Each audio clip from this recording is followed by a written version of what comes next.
Hi, I'm Daryl. Welcome to Board Gems. This is my weekly video series in which I cover an older board game that I happen to think is a gem.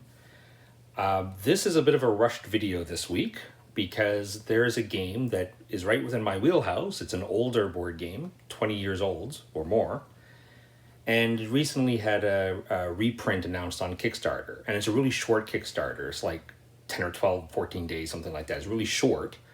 So I thought I'd rush this video out to cover it. Now the game is called Metro, and it was designed by Dirk Henn, and it was originally published just by his own company, DB Spiele, as a game called Iron Horse. And Queen published this in 2000 as Metro, and it was actually recommended for the Spiel des Jahres. It was on the, I guess that says the shortlist for the Spiel des Jahres that year, 2000. And this has been reprinted a number of times. So you got the original in 2000, and then you had this plus the Uber Play edition, which would have been early to mid 2000s. I know in the late 2000s, we had this version, San Francisco Cable Car. And then in the mid to late 2010s, we had another version of Metro with a big square box. And on Kickstarter now, there's like a square box, which is like their new standard edition, but plus like a deluxe big box edition. So we'll talk a little bit about that at the end. Let me talk about this quickly. It's for, I should look at it. It doesn't say. This edition says 2 to 6 players, ages 8 and up.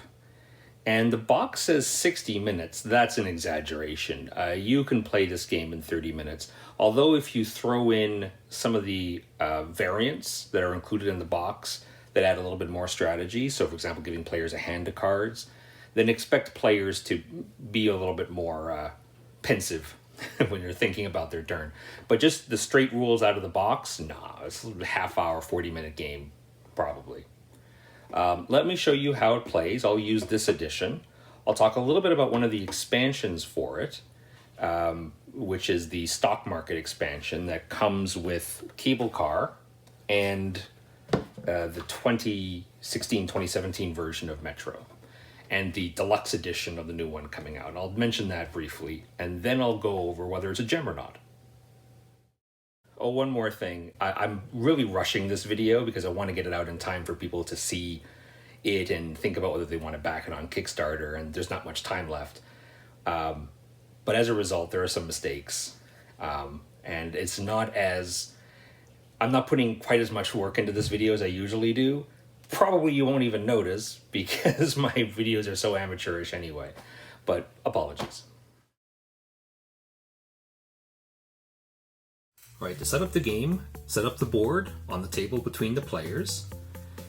Players are going to choose their Metro line. There are 6 different colors, but you'll use different colors based on number of players. So you'll see the numbers 1, 2, 3. So in a 3-player game, you'll use yellow, blue, and orange. We're going to set it up for a 4-player game, which includes green.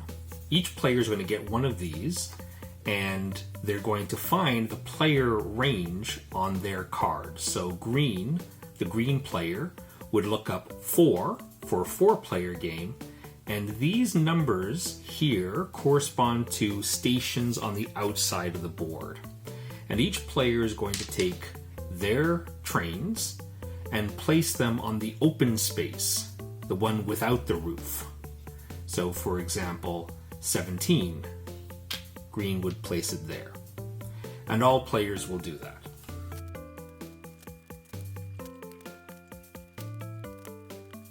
Shuffle up all the Metro tiles and create some stacks face down around the board. Each tile shows 8 tracks, kind of 2 entrances and exits on all sides of the tile, as well as an arrow. In the normal game of Metro, you would always play the tile such that the arrow points the same way as these arrows. So you are not allowed to rotate. But that's actually a variant you can play, is you can have the tile facing any way you like.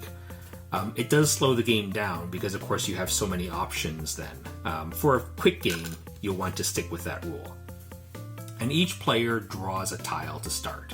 You're going to start with the youngest player, or if age doesn't matter in your group, you're looking at the least experienced player. Over the course of the game, players are going to be adding these tiles to the board. Tiles always start either on the edge or adjacent to another tile, so you're not allowed to start them in the middle like that. And that will extend a line. You don't even have to put it in front of your own trains. You can put it in front of anyone's trains. And that would extend the line. These trains mark the start of that player's line. So in a 4-player game, each player has, I believe, 8 lines. And as tiles are added to the board, these lines will have a defined start and end. Always, they'll start at one of these, and they'll end either at one of these or in the middle. When a line is complete, you will immediately score points for that color, 1 point for every tile the train would traverse if it were to go along the line. And, it's possible with some of these tiles for there to be loops. And if there are loops and it comes to another tile that is already visited, you would still score that tile again.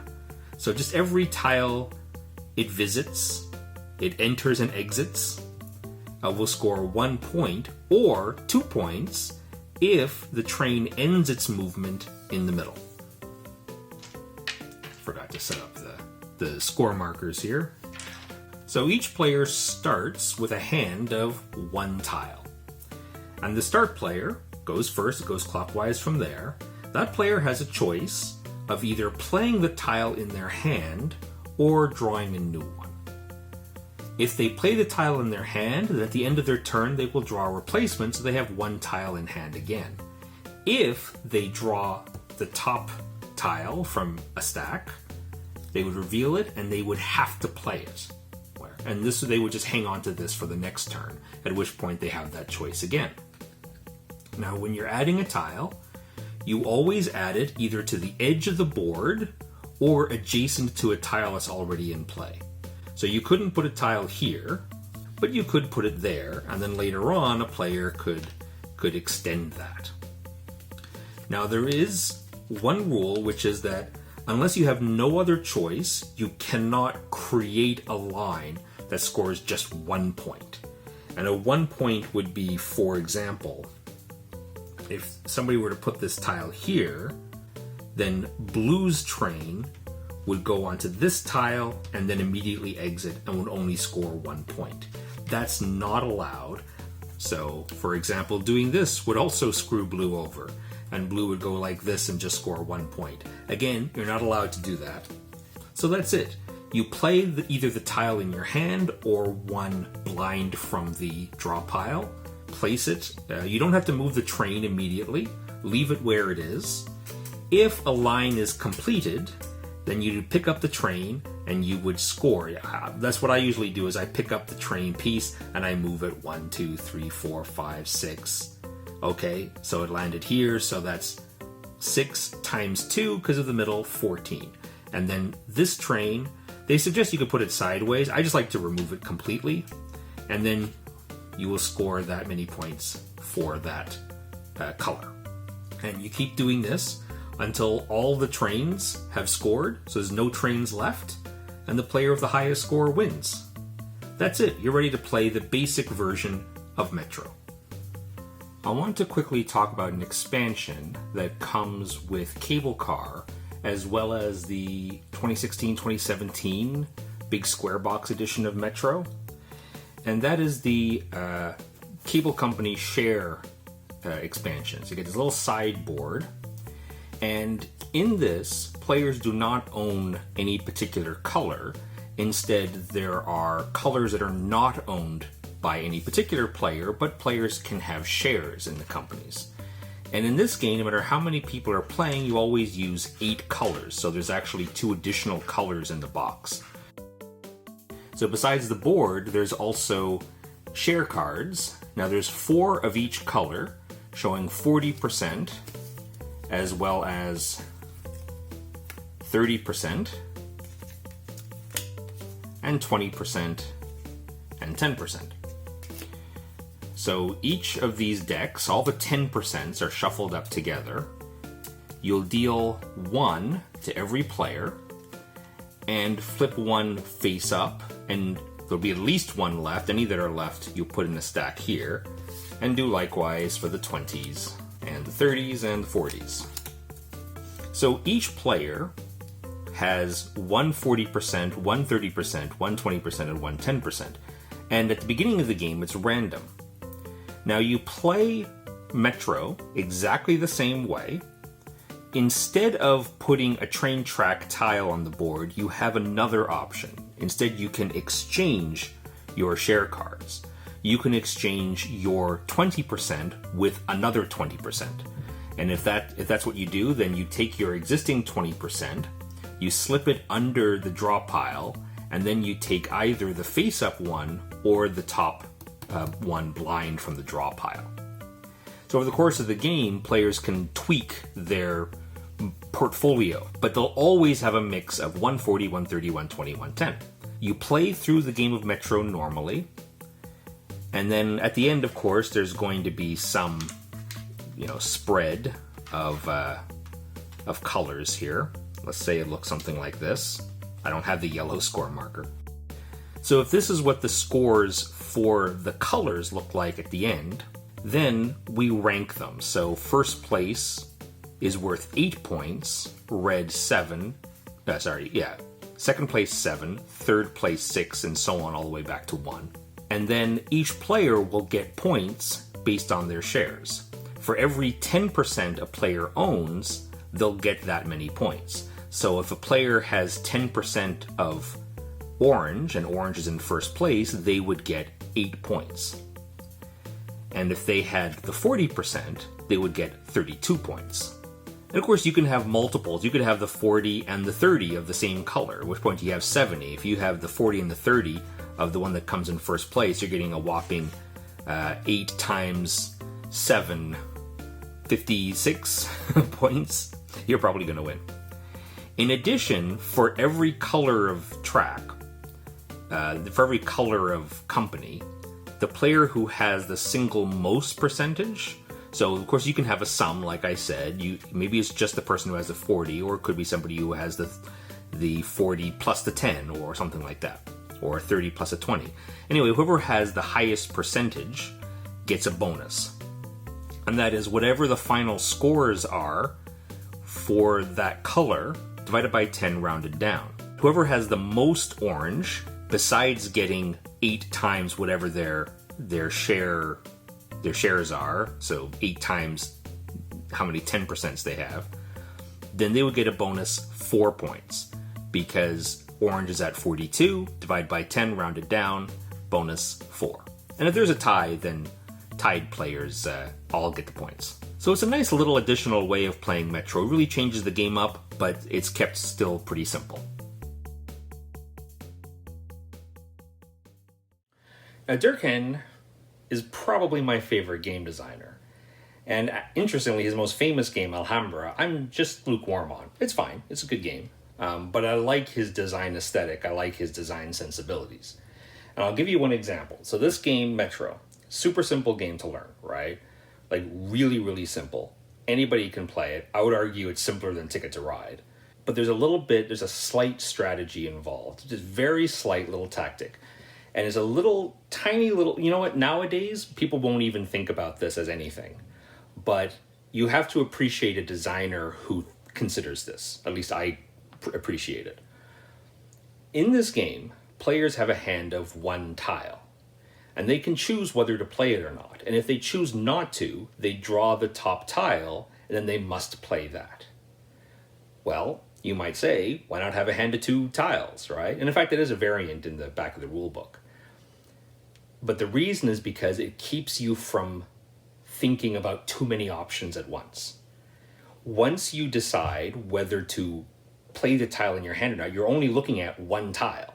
And you're deciding whether to play it or not. And the fact that in the normal rules, you can't rotate it, means you actually have very few choices as to where to put it. And if you don't like any of those choices, then you commit to drawing the top tile, but instead of having a hand of 2, and now you're trying to decide whether this one's better than the one you already had, that one you already had, you put down. And now you have to play this new one. And then you, again, look. But at any moment, you're only considering one tile. And like I said in the normal rules, one orientation of the tile. That keeps the thought process low. That keeps the analysis paralysis low, right? If you can have a hand of 2 or 3 tiles, you can rotate them any way you want. Some people are going to play this game and their brain is just going to shut down. Not that it's hard, but because there are a lot of options. And players don't want to make deliberately bad moves, so they'll consider their options. Some people will consider their options, and that will make the game drag out a bit longer. But doing it this way, you can play this game with literally anybody, and you're not going to really have any analysis paralysis problems at all with the base rules. And look, it's a little thing, and I know, hobbyists nowadays, including me, we're a bit elevated now. We can handle super complex games, and where we lush over the really involved rules. Some of these have really clever mechanisms, and sometimes I just like to look at a game designer who doesn't normally make very complicated games, and when he does make a more involved game, puts in the work to make sure that it's still relatively simple and approachable, and kind of cuts down on analysis problems and things like that. So it's just a little thing, but it's something I want to highlight. But having said that, I wasn't in any rush to cover this game. It's actually not one of my favorites. I like Dirk Henn. I like a lot of his games. I love the Rose King, which I did a video on. And a lot of games he put out for Queen. You'll probably see some more on the channel later. But Metro's not one of my favorite designs of his. It's fine. It's perfectly fine, and it's super simple and super approachable. Some of the simple elements that feature in this game aren't going to be to everyone's liking, at least for a hobbyist point of view. But this is a game I can literally teach anyone. Now, one kind of complaint I have, so games really, in my opinion, the best games have an arc, right? That is to say, the beginning feels different from the middle, and the middle feels different from the end. Some games don't have an arc, and those ones feel really long because it just feels like you're doing the same thing over and over and over again. This one has a little bit of an arc, but not enough for my liking. So at the beginning, of course, you can put the tiles anywhere around the edge, and depending on how many players you have, there's lots of options. There's always lots of options. And yes, the middle feels a little different. Maybe you're focusing on a couple of lines, want them to be really long, want them to go toward the center. And at the end, you're just trying to put the tile wherever, basically. Wherever it can help you the most or hurt the other players the most. But it's really not much of an arc. The game this probably compares most to is Tsuro. Now, this came out well before Tsuro. Tsuro is a game that plays up to 8 players and is very, very short, just like a 15-minute game. But it has a similar feel. You have tiles which have lines going through them, but it's like in Tsuro, it would be if Metro had one line. And basically the player who had the longest line, more or less, I'm simplifying, ends up winning the game.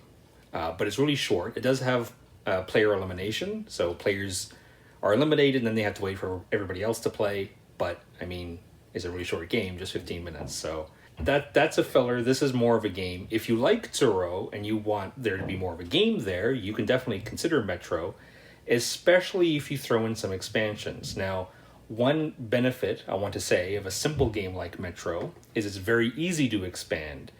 And I covered already one expansion, which is the Shares expansion. It comes with the more recent edition, the 2016-2017 edition. It's kind of in a square box, and a cable car. And that's a really nice, it's an easy expansion to add. It's just one little extra thing. It changes the game up totally, but it still keeps it really, really simple. So I love expansions like that. And when I play cable car, I always try to play with that because it's just a neat, I've played tons of Metro already, so to be able to play that, it's Metro, but a little bit different, that's perfect. That's what you want, right? So there have been a number of different editions of Metro, including the new one, of course, the Kickstarter one. So this is the one that's probably most common on the used market. It's kind of in the Queen former, I guess you'd call it a medium box. It doesn't take up much space. It has little wooden trains on the edge, which is nice. But the artwork is really bleh. It's really kind of a dark. I guess they're trying to go for like an underground theme, but it's just a sea of brown, and the tiles themselves are this dark gray. It works fine. It's very clear. It doesn't exactly excite. I prefer my games to be a little bit brighter, not too dark, not too depressing. But if you just want to try it and you don't care about expansions so much, you can easily find a used copy of this one. This was basically the edition that's been out since 2000 to around maybe the late 2000s. And then in the late 2000s, they rethemed it, sort of, more or less, as Cable Car, San Francisco Cable Car. And it has that shares expansion built into it. It's also, the production's also a little bit nicer. The artwork is a little bit brighter, which I appreciate, and the quality is better. So in the original Metro, the tiles were quite thin, similar to Goldseber games like Lineains and others. They're fine. They work fine. Cable Car has more of like a Carcassonne style thickness to the tiles, and they're a little bit wider as well. Now, Metro has arrows showing the direction that you have to play tiles in the normal game. And Cable Car does away with those. Instead, what they do is they use the roofs of the buildings as arrows. So the roofs have these little points on them, right? So it's like, oh, just make sure all the roofs go the same way. Works great in theory, and I have no problem with it personally, but I've played with people that messed up. It just didn't stand out enough for them. So they understood, like I would explain it, and they would understand about the roofs, but then when they actually play, they would forget. Because there's nothing about the tile that reminds them, whereas the arrow, like, remember, there's an arrow here, look, remember, right? It's not really a problem. I think it's fine personally, but I've had that experience, so I want to share it. Of course, you can see the box size. The original is a fairly thick, it's typical Queen, but of course Cable Car is basically twice the width and just only a little bit thinner. So this is a ridiculous box size. Interestingly, inside, like the components, if you look at the board folds to almost half this, and it fits perfectly in what used to be Queen's kind of big box, regular big box format. When the game was being produced, it's pretty obvious that it was meant to be in a box like this, and at some point they changed their mind and they decided to put it in a box like this. Not really appreciated. So this would be the one I recommend if not for the box size. I will say it also has wooden trains. That's important because we're getting into the next version, which I don't have with me, is the 2016-2017 version of Metro, which is in a square box. That one also comes with the shares expansion, as well as at least one other expansion. I think it's the ones that replace the central square with actual tiles with tracks on them, so that the lines can basically go through the middle. But one kind of things that they kind of went back on is that starting with that edition, it doesn't have wooden trains. Instead, they use cardboard tiles. Now, look, I want to be clear. You don't really need wooden trains for this. The wooden trains don't actually move. When you're counting out how many tiles a track is, I find it quite convenient to pick up the wooden train and bounce on the tiles, right? 1, 2, 3, 4, 5. It's quite easy. You don't technically need the wooden trains, right? You could just use your finger. Or I guess you could pick up the cardboard tile and bounce it around. I personally like the wooden trains. In the new edition, it might make setup a bit easier because it looks like they have like a frame. So maybe that helps with setup somehow. I'm not really familiar. They haven't really showed exactly how that worked in the Kickstarter. I happen to like wooden trains, but starting with 2016-2017, they don't do wooden trains anymore. Now in the Kickstarter edition, they have that in the deluxe edition and also the regular, which I'll call the retail edition. But if you get the retail edition through Kickstarter, you get the wooden trains. Feels weird that all the old editions used to have it, And then starting a few years ago, they didn't have it. They stopped using it. And then in the new Kickstarter, they're like, hey, how about some wooden trains again, right? Look, now it has wooden trains. It's like, yeah.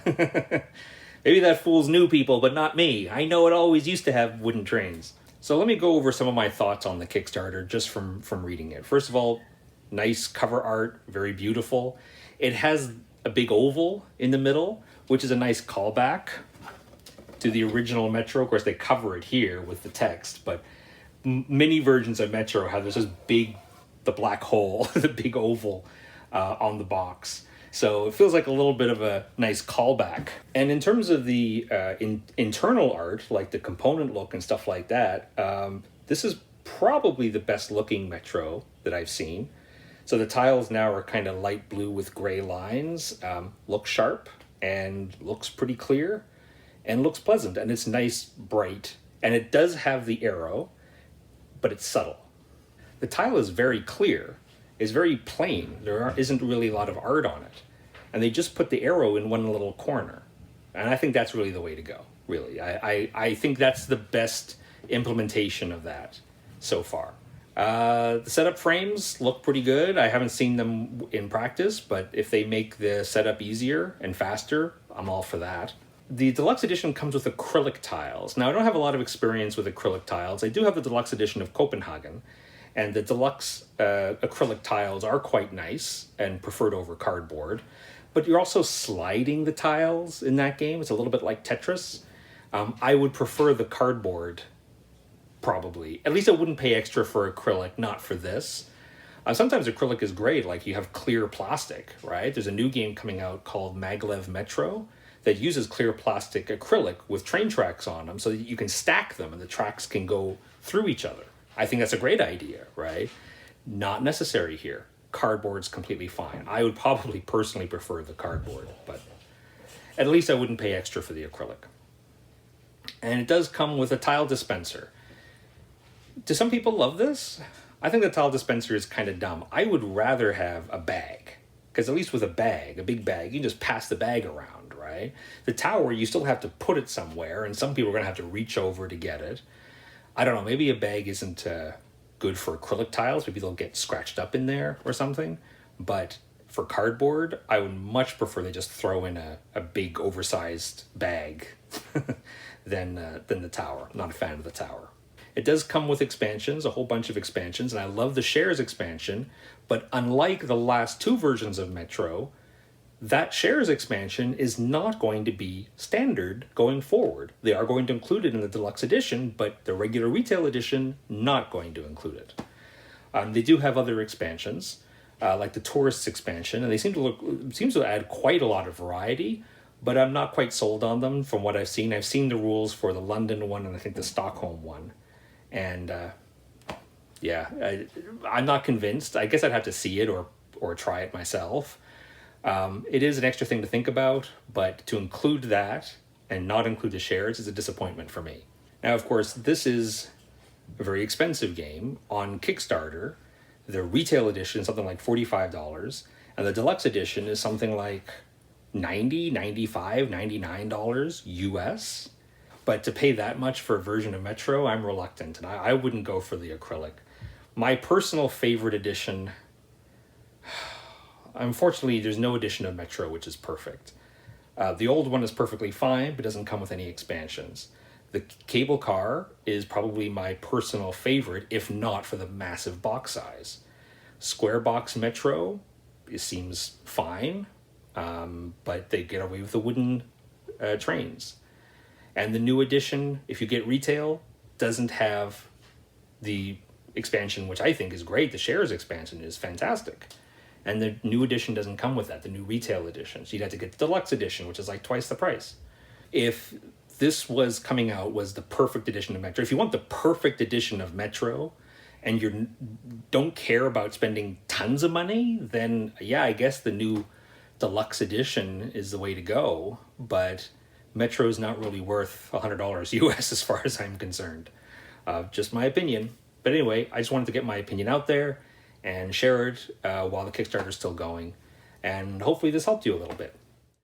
Thanks for watching. Remember, older games like Metro don't stop being good just because new games come out. Take care.